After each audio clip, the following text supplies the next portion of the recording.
Bienvenidos a todos al podcast del día de hoy, Cicatrices del conflicto. ¿Cuáles son las razones del conflicto armado?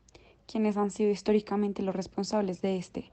Estas son preguntas que han rodeado a los diferentes análisis de la violencia en Colombia y resulta esencial poder comprender adecuadamente esto, sobre todo si se quiere lograr reparación, justicia y verdad hacia las víctimas.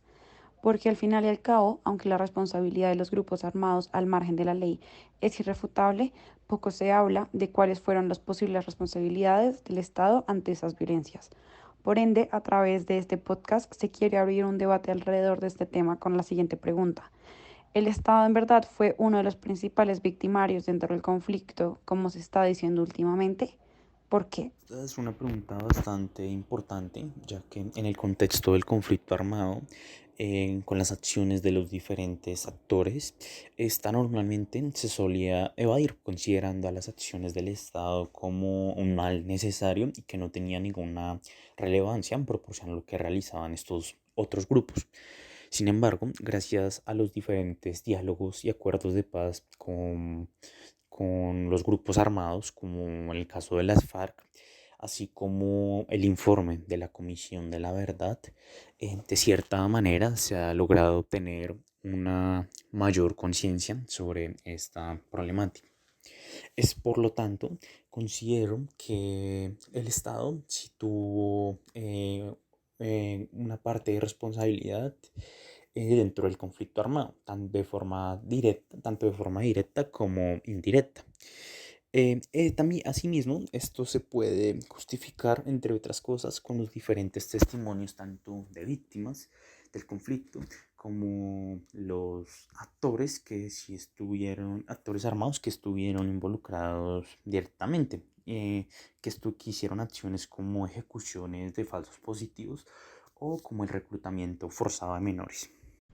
Bueno, sí, por mi parte yo estoy muy de acuerdo con la posición de Andrés, porque bueno, los argumentos dados, además de ser coherentes con los distintos testimonios recogidos en diferentes fuentes, como lo pueden ser el Centro de Memoria Español, libros y documentos recolectados y películas, entre otros, también estos argumentos son muy congruentes con las diferentes estadísticas dadas, en donde se han establecido datos alarmantes que me parecen interesantes comentar para la realización de este ejercicio.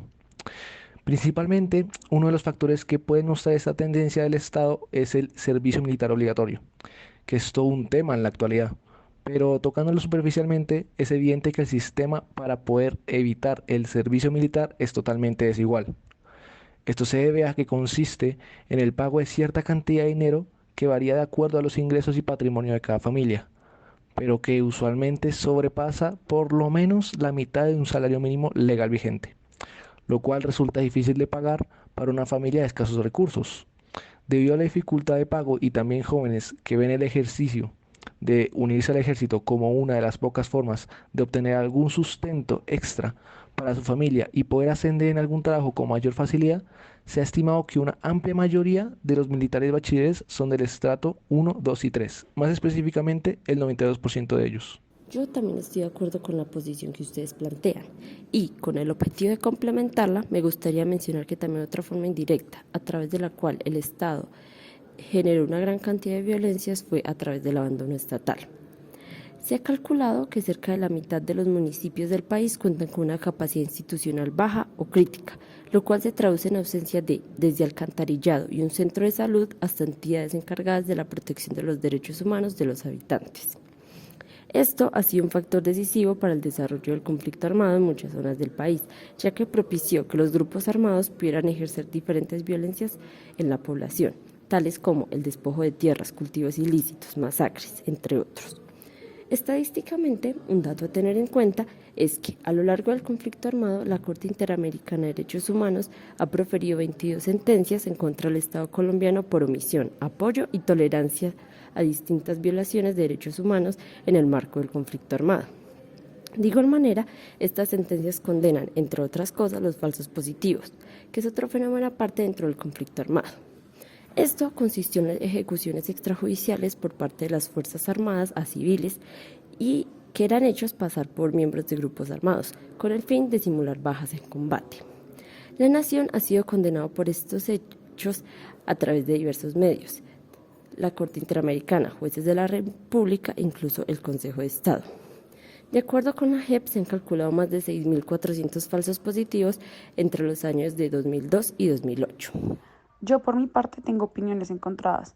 Por un lado, en concordancia con lo dicho por ustedes, sí que puedo ver cómo diferentes miembros del Estado han interferido en el conflicto armado y de esta manera han causado muchas víctimas. Sin embargo, estos miembros, como militares o funcionarios de las diferentes instituciones, no considero que como tal representen el Estado en su totalidad, porque de igual manera hay funcionarios que cumplen adecuadamente su función, teniendo en cuenta y priorizando los derechos humanos de la población. Por tanto, si se quiere realizar una generalización, es adecuado tener en cuenta que 240.000 miembros de las fuerzas militares no han cometido ninguno de estos delitos. Entiendo este punto de vista. Sin embargo, en el caso de los falsos positivos, especialmente entre el año 2002 y 2008, se ha comprobado que el Estado estuvo detrás de todos estos sucesos. Por ejemplo, 3 generales del ejército fueron removidos de su cargo tras verse involucrados en estos sucesos. Asimismo, también 800 militares pertenecientes a 180 batallones diferentes fueron condenados y removidos de sus cargos por esta misma razón. Bueno, sí, recapitulando. A partir de lo discutido alrededor del debate, se comentó acerca de elementos importantes en el conflicto armado interno, tales como los falsos positivos, el servicio militar obligatorio y la ausencia estatal en zonas rurales.